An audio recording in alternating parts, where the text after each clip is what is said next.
Universitas Hasanuddin menegaskan dropout atau pemberhentian mahasiswa AG dari Fakultas Ilmu Budaya FIB tidak berkaitan dengan demonstrasi atau kasus lain yang sebelumnya menjadi sorotan publik. Ini disampaikan saat menggelar konferensi pers di lantai 8 Gedung Rektorat pada 28 November 2024 untuk meluruskan isu yang berkembang.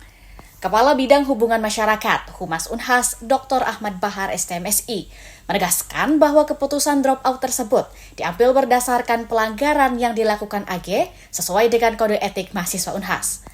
Ahmad Bahar menyampaikan jika kasus pemberhentian ini sudah melalui proses panjang sejak Oktober 2024, di mana AG melanggar ketentuan sebagaimana diatur dalam bab 5 pasal 9 ayat 1 poin B kode etik mahasiswa Unhas. Pelanggaran ini juga mencakup Surat Edaran Rektor nomor 09501/UN 4.1/HK.05/223 tentang pelaksanaan aktivitas akademik dan non-akademik di Unhas, juga fakta integritas yang ditandatangani saat penerimaan mahasiswa baru, serta kode etik mahasiswa lainnya. Lebih lanjut, Ahmad Bahar menjelaskan bahwa AG terbukti melanggar kode etik mahasiswa yang mengatur larangan membawa, memperdagangkan, atau menggunakan psikotropika dan minuman keras. Menggunakan narkotika, psikotropika, dan zat aditif lainnya, maupun minuman beralkohol.